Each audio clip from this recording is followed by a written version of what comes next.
Everyone to design your career using design thinking to find your true north. A warm welcome to my colleagues, Dr. Justin Lotz, Director of Life Design at the Krieger School of Arts and Sciences, and Dr. Leah Banks, Life Design Educator for the Biomedical Engineering Group, and their colleagues within the Life Design Lab. My name is Roshni Rao, and I'm the Director of Futures, the Professional Development and Career Office for PhDs and postdocs. I'm going to hand it over to Justin in just 6 seconds, but before that, feel free to use the chat box to make it as interactive as possible, and Justin will probably tell you this workshop is a very interactive workshop in real life, so we're going to try and make it as interactive as we can today. So please have fun learning and networking with each other, and over to you, Justin. Thank you, Roshni, and welcome everyone to Design Your Career Using Life Design to Find Your True North. So today is sort of an introductory exercise in design thinking and life design to help you get started on thinking about your future and your future steps, career and life-wise. I will say, so just to kind of kick us off, we are really happy that you're here. I think we're really excited to see so many people. I think there are people here from around the world, certainly across the country and around the world, representing a wide variety of disciplines. So just to kick off the interactive atmosphere, if you would just briefly introduce yourself in the chat box, just let us know, your name, what institution or field you're representing, where you're zooming in from. That'll give us a sense of, it'll give me a sense of who's in the room, but also give the participants a sense of just how many people are interested in learning more about life design and designing their careers. So if people could do that, and I will kind of continue with the introductions. All right, so yes, all right. Postdoc at Hopkins, all right, good. PhD students in chemistry, keep them coming. I'll try to look at them as they come in. So by way of introduction, so my name is, as Roshi said, Justin Lawrence. I received my PhD in history, US history, African American history from Rutgers University, and I had the great timing of defending my dissertation in September of 2008. So I know what it is like to watch your academic plans kind of fall through and to graduate from your discipline, from getting your PhD in a difficult economy. Over the past 12 years, my career has taken a number of different turns. Certainly, had you asked me a decade ago to guess where I would be in 2020, I would never in a million years guess that I would be directing a life design lab, living in Baltimore and working at Johns Hopkins. But here I am. I've gone through a number of different career turns, through different areas of academic administration, and I'm here, I'm happy, I'm successful, I'm fulfilled. So I know that and I expect that many of you, a decade from now, as your career takes different turns, will similarly find your true north and find careers that are fulfilling for you. And I wish I had life design and this process when I started off. I put my contact information up there, my email address. You can follow me on Twitter. I also run a design thinking and higher education blog, Education Design, if you want to check that out, for more of my ideas and thinking around this. But feel free to stay in contact, afterwards and continue the conversation. I also want to, as I'm joined by my colleague, Dr. Leah Banks. Leah trained has a PhD in biomedical sciences, trained and worked as a cancer researcher. We are very grateful that her life design journey brought us to Johns Hopkins, where she works in the life design lab, supporting our students in biomedical engineering. So you can see Leah's contact information there. Feel free to reach out to either of us. We are here to answer your questions about life design and support you on your journey. So the goals of the workshop. Normally this workshop would be, hopefully done in person. We'd have a lot more time. It'd be a lot more interactive. So we're doing it in a Zoom environment. So it's going to feel a little bit different. And I will say at the outset, this is just going to be a taste, sort of an introduction to life design that hopefully will get you started on your journey. This is not going to be a complete soup to nuts process. Hopefully we can continue the conversation later on and maybe offer some follow-up workshops going forward. But for the goals over the next hour, are fourfold. One, I want to introduce you to some of the basic processes and mindsets related to design thinking and life design. I want to help you begin to articulate your compass and sort of orient you towards what we would call your true north. I want to show you how empathizing, this process of empathizing with yourself, with your daily activities, can help you understand yourself and perhaps help you understand your career and your possible careers. And then finally, at the end, I'm gonna demonstrate and hopefully have a little bit of time to create what we call how might I statements, questions that you might ask in order to help you gather ideas to help you move forward. So it's a lot. I will be moving fairly quickly, through the materials. We will share them afterwards, but along the way, I will be stopping so that there will be time for you to reflect both on your own and in the chat box to kind of think through and do some of the activities that we like to do in a typical in-person life design session. So it will be interactive, it will be engaging, but know that we're gonna move fairly quickly because there's a lot to kind of cover in.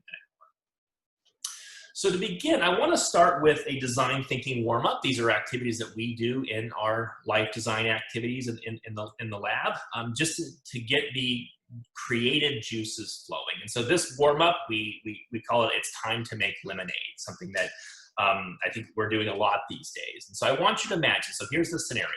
There's been an attack from outer space. This strange cosmic laser beam has hit the Earth and has caused all sorts of weird, strange consequences to happen. And we have been tasked, the governments of the world have tasked this room, this life design workshop, to put a positive spin on the situation. I see, yes, sounds like 2020. I know, who would have guessed some sort of horrible thing having strange consequences on Earth. But here's the consequences from this strange outer space beam. The internet has been wiped out. Coffee has disappeared from the globe, and it is dark for 23 hours of every day. All right, so this sounds horrible, but what I want you to do is try to put a positive spin on one or all of these things and just write how you would put a positive spin in the chat box, all right? All right, so at least we still have tea. So I think tea drinkers are probably rejoicing or saying, this doesn't affect me at all. What else do we have? All right, sleep, sun, we still have sunlight. Telephone lines, okay, yeah, we could actually go back to actually talking on the phone, no more Zoom rooms. Support the mail service, time to read. Great family time, board games. Keep them coming. I mean, this is a horrible situation. Earth is relying on us to put a positive spin. Yes, face-to-face interaction. Man, how I miss that.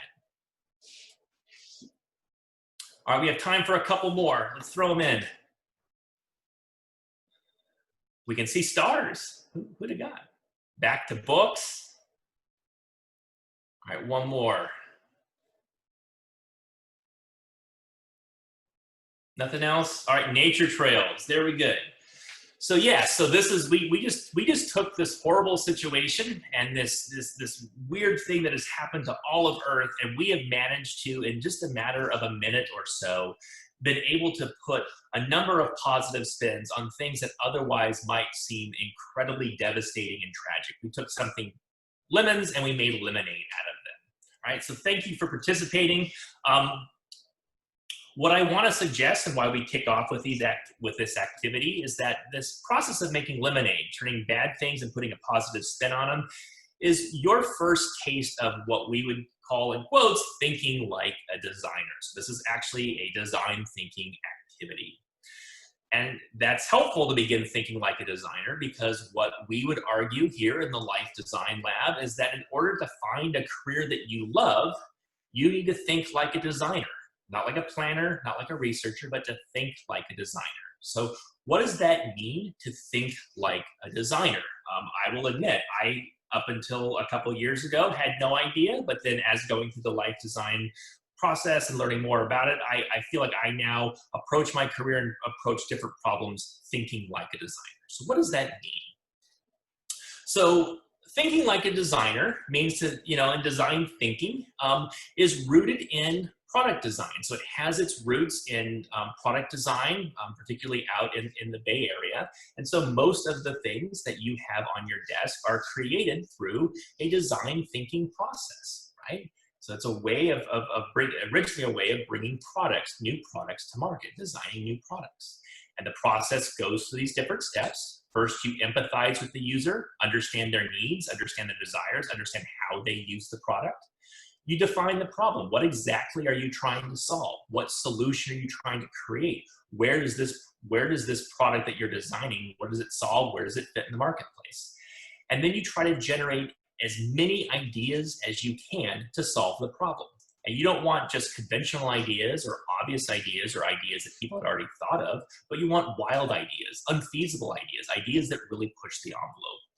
And then once you have a broad range of ideas, then it's time to select 1 or 2 or 3 and create prototypes. And prototypes are ways to try out an idea that are fast, that are cheap, that are low stakes, that you can really just almost immediately implement to see whether your ideas are valid, whether your assumptions are correct, and then be able to go back to the drawing board and refine those prototypes. And you do all of that before you even release, a test product. So a test product might be something that is a bit more refined, more functional, things that you put out to product testers to make sure that they actually work and are bug-free. So you go through this entire process before you release even a beta version or a version 1.0 of a product.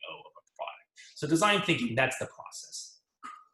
Design thinking is also a mindset, or rather a set of collections of 5 different mindsets, or what we call design thinking skills, because they're things that you can learn that are not just innate. So what are these mindsets? 1 is radical collaboration. We want to work with a diverse range of people. We want to bring in different ideas, different backgrounds, different opinions, different approaches, because through radical collaboration gives us more of those wild and unforeseen ideas. Designers like to reframe. That's what we did in that previous activity. We took a bad situation, we reframed it and made it into a good situation. Reframing allows us to take problems that seem unsolvable and state them in a way that makes them seem solvable, approachable, and possible to build your way forward. Designers are driven by curiosity, right? They are constantly asking why. When they talk to people and learn information, they say, tell me more. They do not stay in their disciplinary silos or in their old way of thinking. They're constantly trying to get outside their comfort zone and learn more information. Designers need to be mindful of the process. Where do they fit in that empathize, define, ideate, prototype, test? They don't skip over parts, and they constantly know where they are, and they're very mindful both of the process and where they personally are in that process. And finally, they have a bias towards action. This is oftentimes, I find, the hardest part of the life design process and design thinking process, especially with doctoral students and postdocs, because we are trained as researchers to gather as much data as we can, to analyze it as thoroughly as we can before taking that first step and articulating a possible solution or a path forward. Designers take the opposite approach. As soon as they get some ideas, they like to try them out, because through trying things out, by testing out ideas, gives us a chance to refine and challenge our assumptions and make sure we're on the right path. That way we don't end up spending 10 years designing something and then realize once we release it that we got a fundamental problem, a fundamental aspect or a fundamental thing of the problem completely wrong, and we have to start all over. So those are the 5 design thinking mindsets. Design thinking is a very good way to tackle what designers call wicked problems. Tame problems, what designers call tame problems, are problems that have obvious solutions. Do I go with A or B? Do I yes or no? Solutions that are really easy are called tame problems, or problems that are really easy are called tame problems. Wicked problems, on the other hand, are problems that don't have easy solutions, that might have multiple possible solutions, or solutions that are in conflict with each other. Problems that you can't just simply throw money at. Problems that, even in the process of trying to define the problem, creates its own set of problems. So wicked problems are really hard to tackle, but design thinking is a very good way to tackle those wicked problems. And design thinking is a very good approach for when you are stuck, when you don't know how to move forward, when you feel like you've run out of ideas, when the path forward is not at all clear. Design thinking can help you get unstuck and help you think about how you might move forward. So as I mentioned, design thinking has its roots in product design, out in Silicon Valley. And about a dozen years years ago, two engineering professors at the Stanford Design School, Bill Burnett and Dave Evans, had the excellent idea. And so they said, you know what if we use the process of design thinking and applied it and helped our students apply it to their lives and careers? So they wrote this book. This actually came out of this process. The book's about 2 years old. You can buy it on Amazon for like $14. Designing Your Life: How to Build a Well-Lived, Joyful Life, that walks you through the entire life design process. But that was a very smart move, I think, on their part, because let's face it, our lives are the ultimate wicked problem. Where we live, what we do, who we marry or choose or not marry, whether we choose to have kids or not have kids, how we want to live our lives and plan our careers, there is no easy solution to those answers. Our lives are the ultimate wicked problem. I think it acknowledges that our traditional approach to careers is not working. You know, the planning approach to careers. Like, if I just do steps A through Z, in 8 years, I will have a career of my choosing. That approach seems to fall apart every decade, but it's just not a very good way to approach your life and career, the planning part. And then finally, many of us are in fact stuck. Most of us are in fact stuck. And I would actually argue that many of the people in this room are probably the most, PhDs and postdocs are among the most stuck people at all. I'm always struck over the 3 years I've been working professionally with PhDs and postdocs, just seeing how many talented, accomplished, smart, skilled, resourceful, hardworking people, when you say, well, what do you think you might want to do, or what are you thinking about for your career? They just say, I have no idea. I'm stuck. I have no idea. Why don't you tell me what I need to do to move forward, because I'm completely lost. But many of us are stuck. And so to help us get unstuck, to help us solve the wicked problems of our lives, to help think of a new approach to careers, they created the process of life design. And life design, the process, many of the mindsets look exactly the same as design thinking, except that Bill and Dave added an additional step at the beginning: accept. You accept where you are in your life, because until someone invents time travel, you can't roll back and redo your career. You can't roll back and redo your life. You can't, choose a different degree or a different career path. You have to accept where you are now. And you also have to accept the realities of your situation. Screaming and, shaking your fists, in the air at what COVID has done to the economy is not going to help. So accepting where you are, accepting the reality, as a way to build yourself forward. So this is in front of you is the life design process, which I will refer to throughout this presentation. Right? So why are we stuck? How can we begin to build our way forward? Well, I would argue that the reason why we are stuck and what we need to do to build our way forward is to address what designers call dysfunctional beliefs. These are beliefs or ideas that, despite being thought of as the way things are, perceived wisdom, conventional wisdom, just things that we have to accept, these are ideas that in fact are simply untrue. They're ungenerative. They're unhelpful. They don't help us move forward. They don't help us build our way forward or move forward in designing our career. They primarily serve to keep us stuck in the way that things are at the present.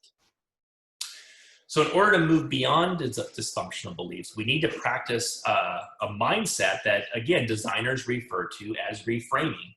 Taking a dysfunctional belief, reframing it in a way that allows us to build our way forward, allows us to create solutions and possibilities and options for our lives, our careers, and the next step on our journey.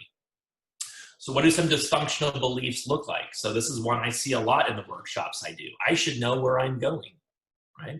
I'm sure some of you probably think that now. If you don't know where you're going, I'm 25, 35, I should know where I'm going.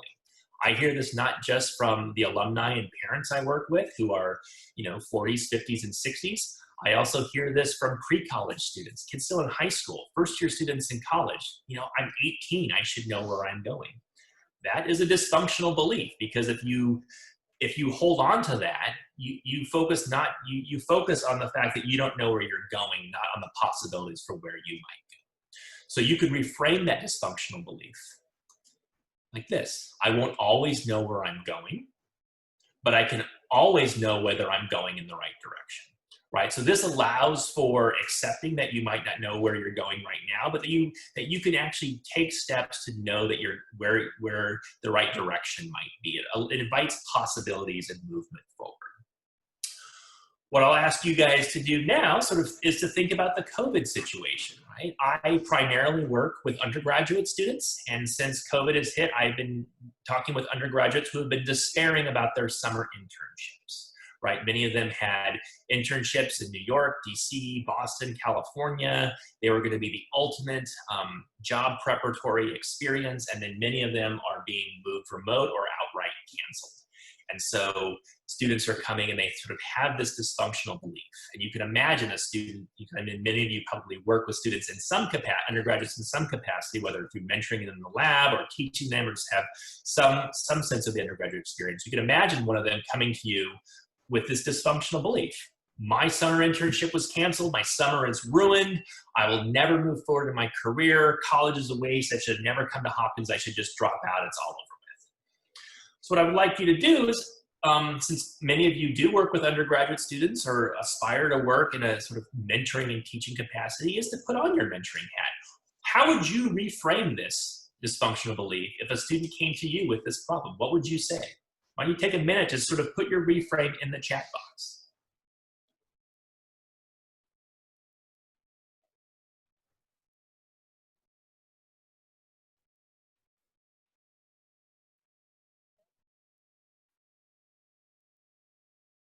There you go. So, free time to learn a new skill. What might you actually do? The situation's temporary.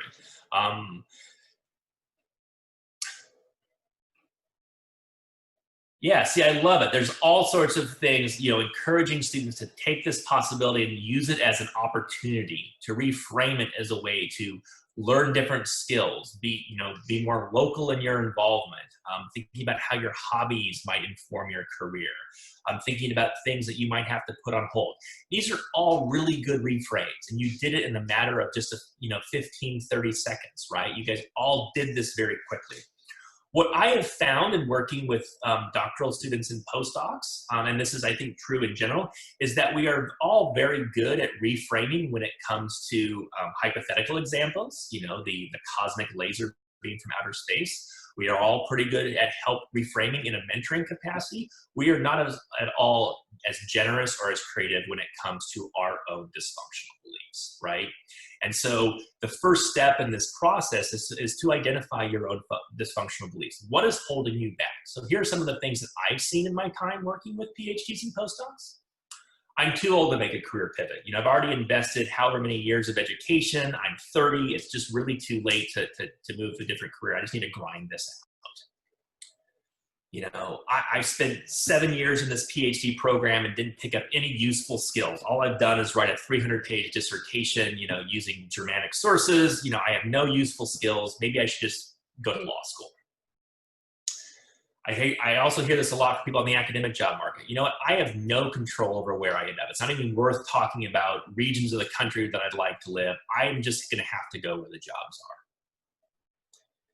And then another thing, I'm open to it, but I don't want to disappoint my advisor. I don't even want to begin having this conversation while in graduate school because I don't want to disappoint my advisor. I just know how he is going to react, and I just don't even want to have the conversation. I'll deal with this later.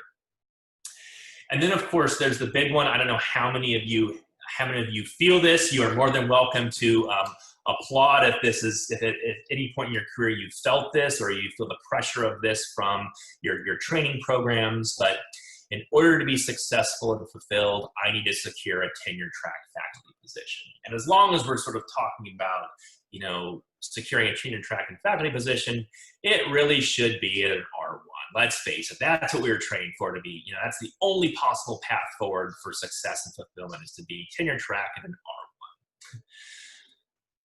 Well, that doesn't leave much options, right? Because, we've all seen the numbers. Most of us are not going to end up as a tenured faculty member at an R1. Some of us might find faculty positions at different kinds of careers, but the reality is, especially these days, that PhDs are going to end up in a variety of career fields. So you can either accept that dysfunctional belief and condemn yourself to whatever you end up doing, feeling miserable and unsuccessful the rest of your life, or you can reframe. And the reframe would be, there are many paths to professional success and fulfillment. I just need to find one that aligns with my values and interests. Once you can reframe your own dysfunctional beliefs, you'll be empowered to start building your way forward, to start finding, a career and a profession that is right for you, that fulfills you, that makes you happy. But first, you have to reframe some of your dysfunctional beliefs. Once you do that, you're like, okay, I've done that, I'm ready to move forward, but you said I should know, I need to know the direction I'm going in. How do I find that direction? Well, in life design, we refer this as finding your true north. Life design uses a lot of kind of wayfaring and nautical and outdoorsy phrases. And so the idea behind finding your true north is discerning what is it that direction that you need to be continually mindful of that you're heading in. And how you find your true north is by building a compass, right? And you build your compass, and this is the empathy part, by really reflecting on two key questions, right? And the first, and we're going to do these now. We're going to build our compass. We have we have time. It's really important to do this. But what I want you to do is spend a couple minutes jotting down what work means to you. Many of us have never been asked this question around, what does work mean to you? We've just been pursuing what we think is good work or work that we should be pursuing. But I want you to step back and reflect upon what work means to you. And once you have some ideas on there, you can put them in the chat box. But some questions to consider. I'm going to give you a couple minutes. Why work? How does my work, what I do, relate to others, to my family, to community, society? Be honest with yourself. How important is money? How important is title and prestige? What does it mean to pursue, quote unquote, good work? How is it important that I find fulfillment through my work as opposed to other aspects of my life? How important is it really that I need to utilize my academic and professional training? So take 2 minutes and reflect upon these questions. And you can answer any of them or none of them, but just think about that broader question about what work means to you. And feel free to share ideas in the chat box once you come up with them. And don't worry if it's not fully fleshed out.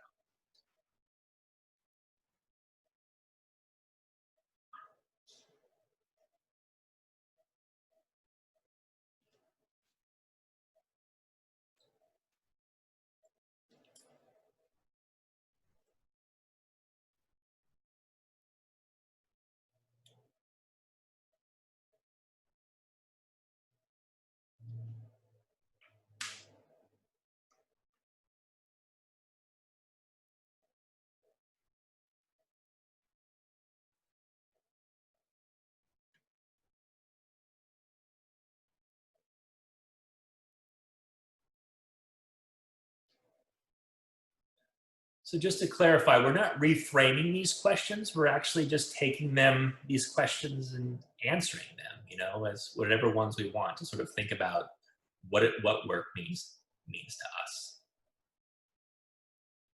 All right, we're starting to see some answers appear in the things.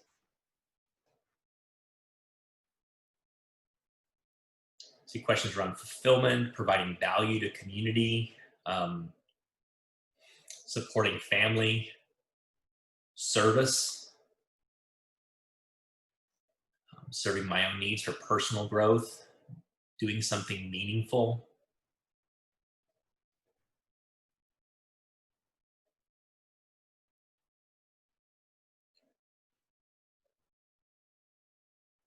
I think some good responses around money. I find that PhDs and postdocs are a little bit more realistic around money. Sort of, oh, money doesn't matter at all. Well, no, money matters, but sort of thinking about how important is money, helping others, supporting myself, my family, intellectual fulfillment.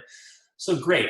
I encourage you to continue to go back and refine this. So really think about what it is, why you work and what work means to you. That's going to help you discern whether or not a job that you're looking at or a career path is good work, right?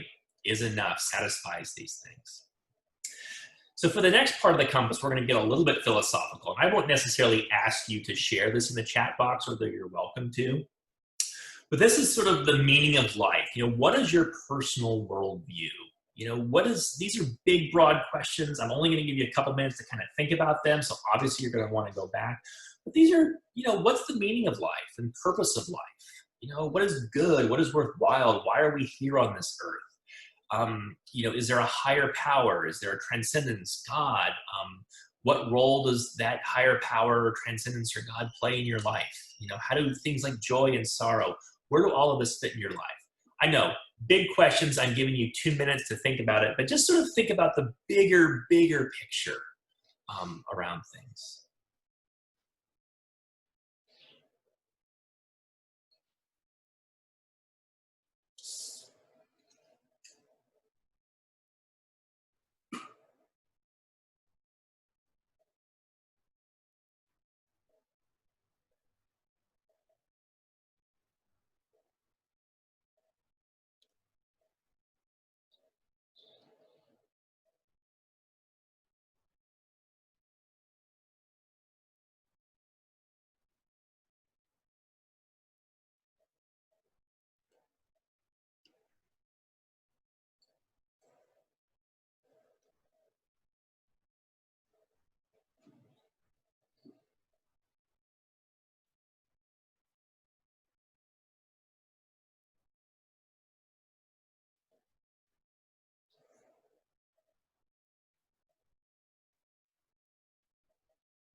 All right. Take like 10 more seconds. And again, you don't need to share, but I think it's useful to reflect on these really big pictures to start articulating your own individual personal worldview, your sense of why the world works the way it does. So why do we do this? Why do we have participants at the outset of the process articulate their work view and their worldview to answer these large questions? Well, for one, I think very rarely are we even asked these questions. We go through our lives and our careers kind of building forward to a perceived outcome and never stop to take in the big picture. But I think more importantly, you know, as you go through, to think about how your worldview and your work view, how they work with each other. Do they complement? Do they clash? Are they integrated? Do they inform each other?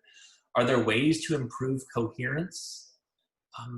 Because what we want, what I would argue is that a well-designed life is a life that is coherent, that who you are, what you do, what you believe, all feed off each other. They all integrate well with each other. They all line up. If you're someone, and I see so many people looking into things, so many people are talking about the importance of, you know, giving back, of family, of meaningful work, of fulfillment, of community in their work. That should inform the work, you know, those values should align with whatever career path that you're pursuing. Because if they don't, even if you have monetary success or professional success or a great title, you're always going to feel as though something is missing, right? So that is how you build your compass. You think about your broad worldview, your work view, and your values, and you can always align potential career paths to those 2 points, to your compass. We have people go through this exercise, one, because articulating your beliefs increases ownership.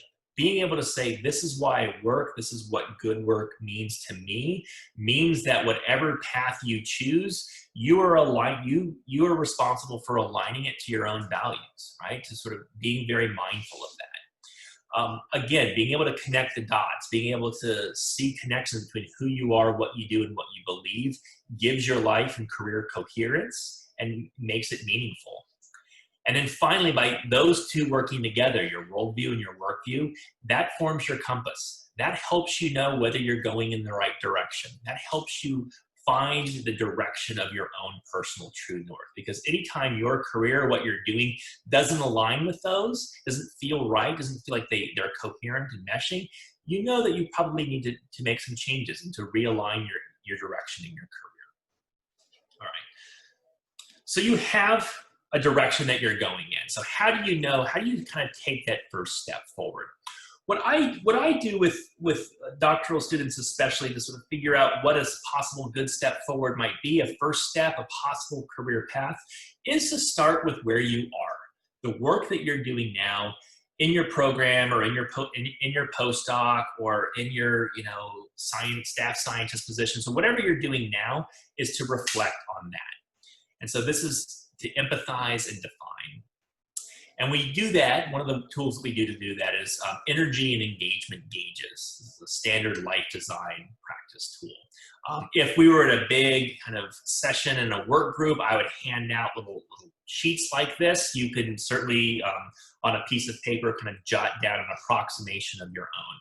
And so what we're gonna do is we're gonna spend about 5 or 6 minutes going through this. And what you're gonna do is you're gonna list 6 or 8 activities that comprise a significant part of your week.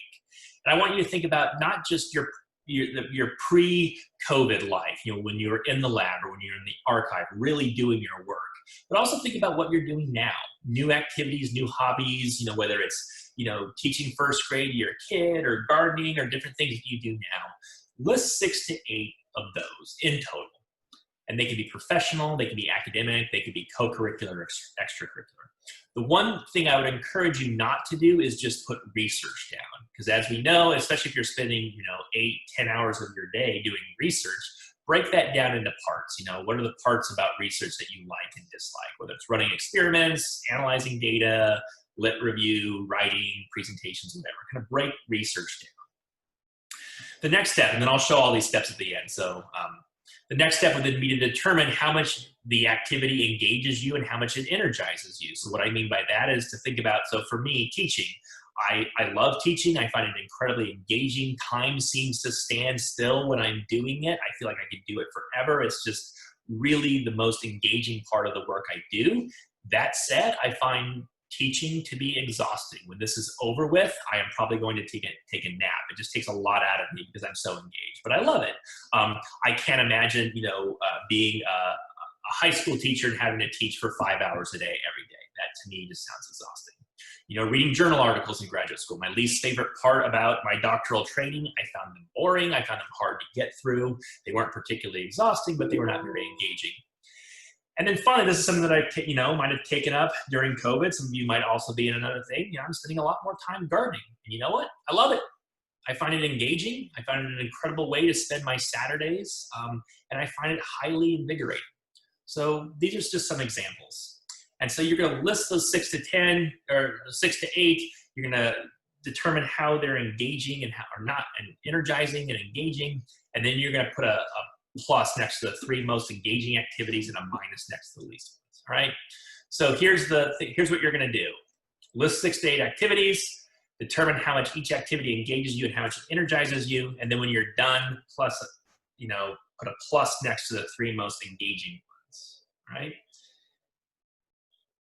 So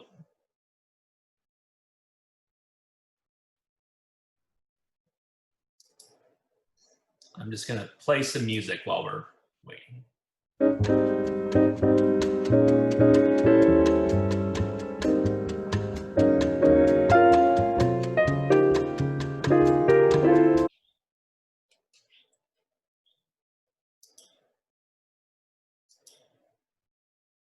I think I lost the share. Can you guys still see my PowerPoint? Yeah? Okay.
That, by the way, was the Lee Morgan Quintet Ciora off of the great album Cornbread. That's my favorite kind of focusing song. All right, so let's get back. So why do we do this? And I love kind of seeing this process of sort of people reflecting on that work. What I want you to do before we move on is just circle the one activity that you mark with a plus that seems the most delightful, intriguing, something you might want to explore further in the future. Just take one thing. We're going to take that with us to the next activity. Just circle the one thing most delightful, intriguing, something you want to explore further. So why do I have participants do this? Well, I think for many of us, taking the time to notice which activities are engaging or not really increases our own awareness of ourselves. You know, we oftentimes go through our work week just doing the task in front of us and never stop to say, you know what, I actually don't find this particular task all that engaging, but the thing that I do on weekends is the thing that is most the high point of my week. Noticing that is very helpful. And you can use that energy awareness to design your life, both in the immediate present as a way to say, you know what, I don't find that particular activity engaging or energizing, I'm going to minimize it. But you can also do it to career choices. Someone on the things that, it's interesting. I noticed that many of the things that I do as a scientist, I don't find particularly engaging, but some of the things I do outside of the lab are among the most engaging and energizing things that I do. Those are the kinds of insights that we're trying to gather through this activity. So figuring out what engages us, what energizes us is really important for taking that next step, because you can build off of that. So how do you build off of that? In the next 10 minutes, I want to talk to you about a technique that you can use to help you define the problem and begin moving forward to try out some different ideas. These are called how might I statements. And so here's how it might work. Defining, getting the define step and creating a how might I statement allows us to get to the why, right? So you've circled an activity. Great, this activity is energizing, it's engaging, seems pretty cool. Now it's time to start asking yourself the why. Why is this particular activity engaging or energizing to me? And then as you answer that question, that why question, continue to ask why. Another 3 or 4 times. You want to get as close as you can to the heart of the matter. So here's how this might play out for an example that I gave. So gardening. All right, gardening is something energizing, engaging. Why might I find gardening energizing and engaging? Well, okay, I enjoy being outside and working with plants. Okay, well, why? All right, so although my research keeps me inside in an archive or at a computer all day, I really feel most alive when I'm working out in nature in a creative manner. Okay, well, why? Okay, so before starting graduate school, I spent a summer working in a community garden. I have to say, just enjoying seeing those plants grow over the course of the season was just really brought me a lot of joy. Okay, well, why? Well, that's a good question. I think gardening gave me a sense of accomplishment that was different than traditional markers of success. It wasn't about grades. It wasn't about awards. It wasn't about money. It was just seeing these plants that I had planted with my own hands grow. Okay, well, why?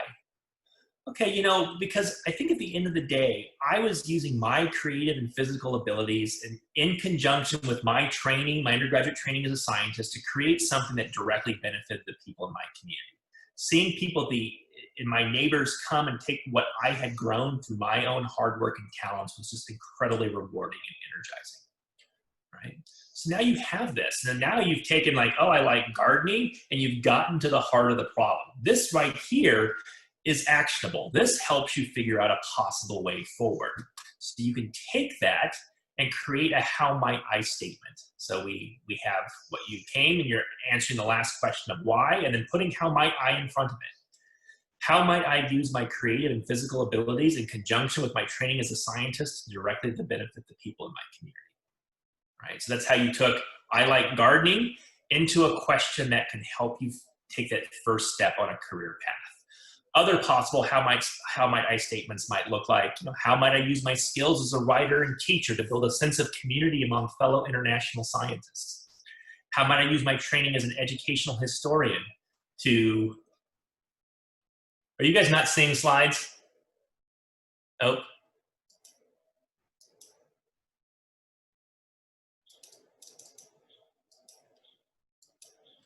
Let's see here. Well, I'm just going to keep reading because you don't really necessarily need to see what I'm putting on there. We'll share them out later. For some reason, it's saying sharing is paused, but it won't let me bring the window to the front. Justin, stop sharing and then reshare later. Stop share and reshare? Mm-hmm.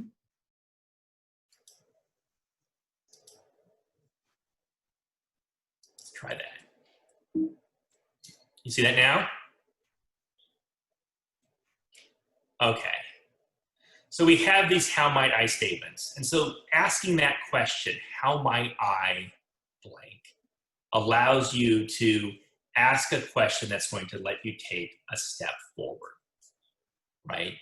And so this process, and I oftentimes previously would kind of skip over this. It's like, okay, well, you're just going to ask a question because everyone likes when they do design thinking, they like the Post-its, they like all these crazy ideas, they like, getting up and the active process. But just as in research, asking the right question is often as, if not more important than finding the right answers, right? And in fact, in order to find the right answers, you need to ask the right questions. So if you're not asking the right questions, if your career question is, how might I get a tenure track faculty job? That's going to give you a very limited set of answers, right? If your career question is instead, how might I, use my skills as a scientist and my skills as a communicator in order to better this particular community, that's going to give you a much more interesting and broader range of answers. You can use this process, like the design thinking process, like the 5 whys, to help you define the problem, to help you ask the right questions, right? And by asking the right question, it allows you to build forward in the right direction. So if you can get that, if you can get the right question to get yourself started, the kinds of ideas that you generate are going to be more likely to set you off in the right direction. So with the last time, I just want to give you a sense of how you might use these statements, right? You have that, you've defined the problem. How might you use the how might I statement in order to generate ideas about your career?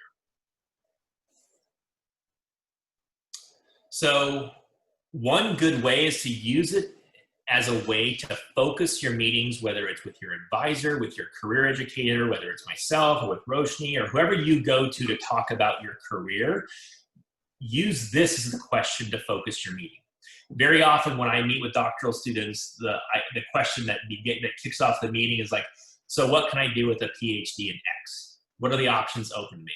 Well, that's a really big conversation. So it's really hard to answer that question. I say, well, there's a lot you can do. Go look at these things and come back and talk. I don't really know what to do with that. But if you have a much more focused how might I statement, that's going to allow whoever's helping you with your career to give you very specific, very targeted suggestions that, that these ideas that are going to speak directly to your values and to your compass.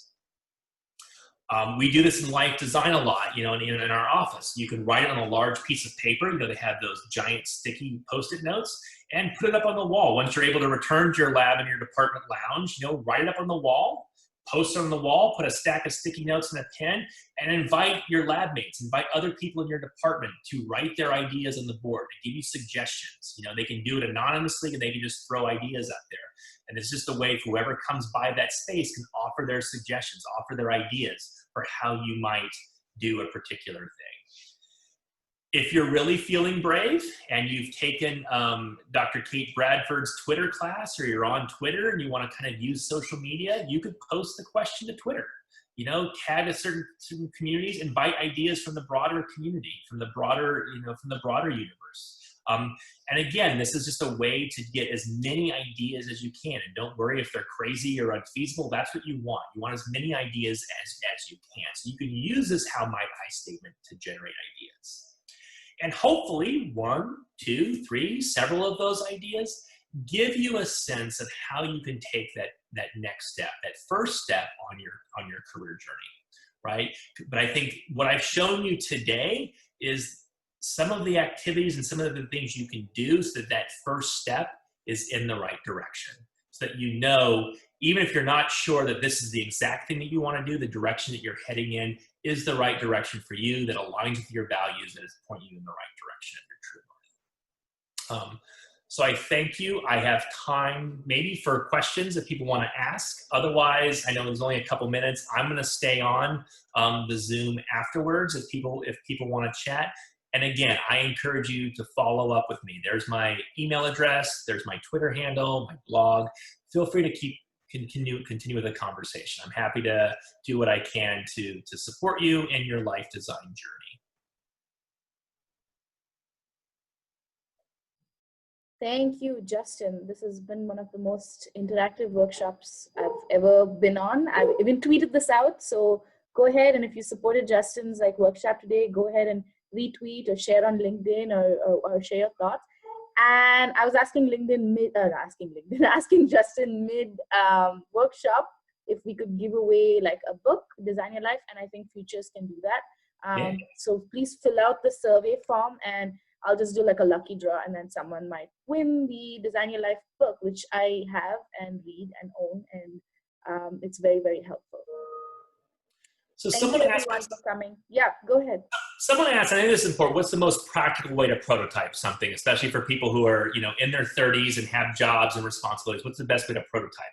The absolute best way to prototype, especially in these times, is through informational interviews, right? The best way to sort of learn about whether or not you're going to like a career path is to talk to someone who is living the life that you hope to inhabit.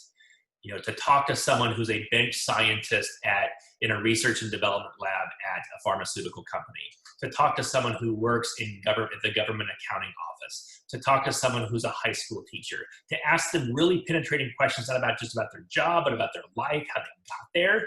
And by talking to someone who's inhabiting the life that you're considering, you're going to get really focused responses and really useful information in a way that a Google search or other ways of doing it just aren't going to be as helpful.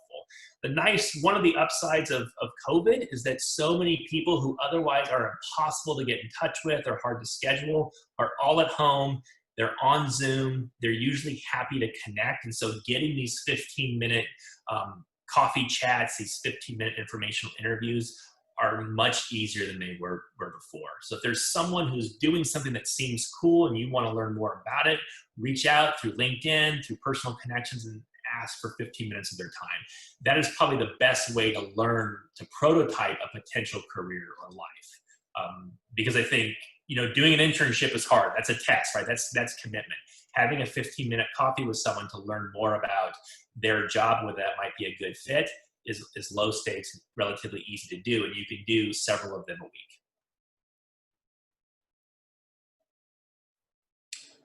Someone asked about bias towards action, what distinguishes between good action and bad action. I think in the broader sense, I would say don't get caught up in it. At the Stanford Life Design Lab, they have a thing at the end, a slide that says, you know, screw it, let's just do it. Don't get caught up whether or not this is a good or bad action. That said, you know, don't all quit your jobs right now. Don't do anything that would, you know, put your family in danger. You know, you want to still be smart about it, but don't get so caught up in taking that step, whether it's the right first step. Because if you're properly prototyping, if it's a bad idea, you'll know right away, and it's a low stakes thing. You know, you're not quitting your job, you're not selling your house, you're not committing to it. You're just saying, I'm going to have, you know, a cup of coffee with someone. I'm going to learn I'm going to try out taking this class. Just something that if it doesn't work out, you're out $20 and a bit of your time. So that's the key with action, is just sort of doing very low stakes prototypes.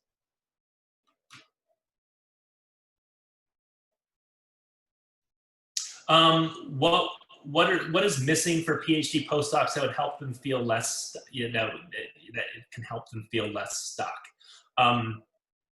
I think the best thing more connections. I think PhDs and postdocs through our departments, tend to be connected to people who have gone through our departments, who have gone on to be faculty elsewhere. Those are the role models we see. Those are what we're constantly exposed to. Connecting to people who are in a variety of career fields who are 5 and 10 years out is really eye-opening. You know, because you see people and they say, you know what? I'm perfectly happy. I'm fulfilled. I love my job. I just bought a house. You know, I love where I live. So being able to see a variety of different career paths in front of you really helps you get unstuck. Really helps you get out of that mindset where I must do this. And I think also it can change the culture of a department, of a campus, of a community that you're a part of, to embrace different life paths and sort of to see that different paths forward can be fulfilling and successful. Thank you, Wayne.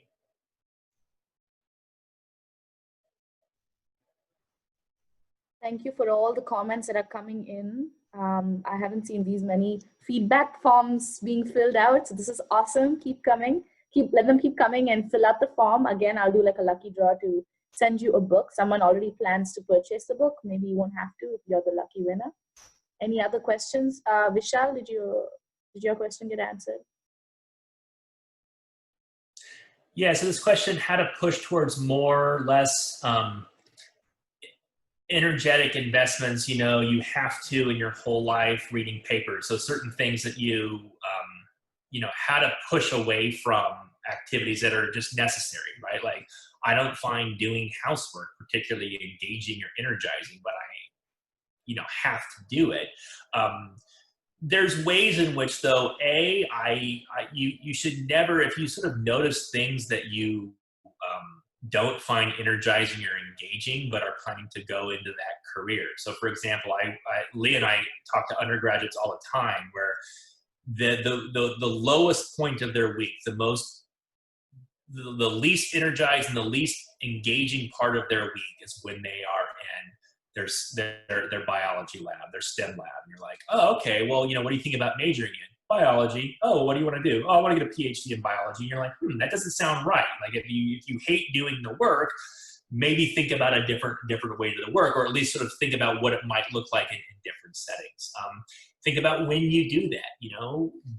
I sometimes will put off practices where I have the lowest energy in the afternoon. That's when I do things that don't require my full engagement. But the activities that I really love, like, doing curriculum, I will put off to the evening when I feel most energized. So you can think about how you might do things at different times that take advantage of your energy flows.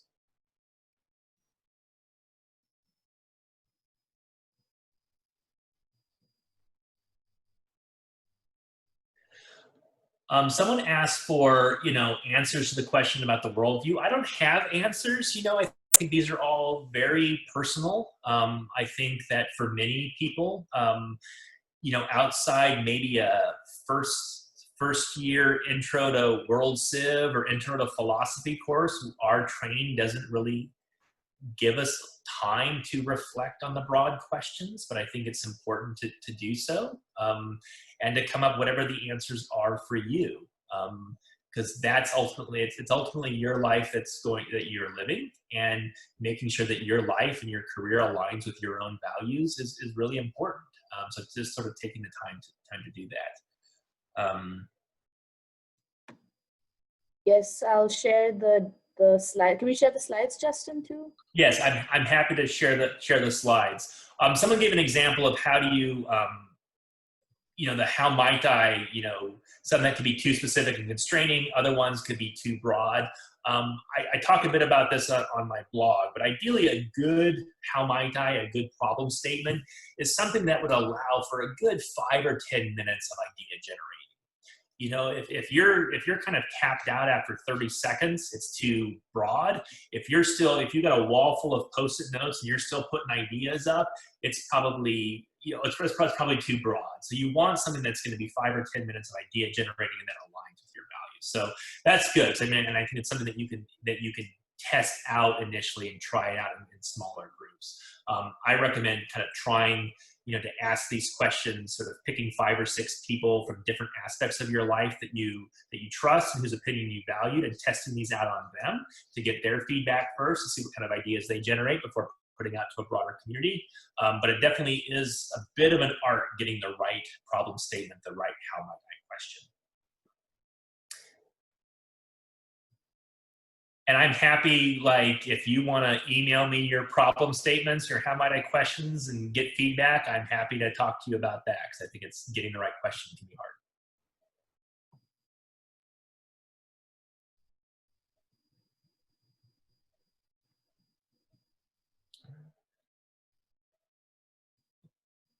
Thank you, everyone. I think we're done, Roshni.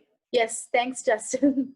I'm going to hang on. If people want to wait until people leave and turn on their camera and talk in person, happy to stay here. Got nothing else.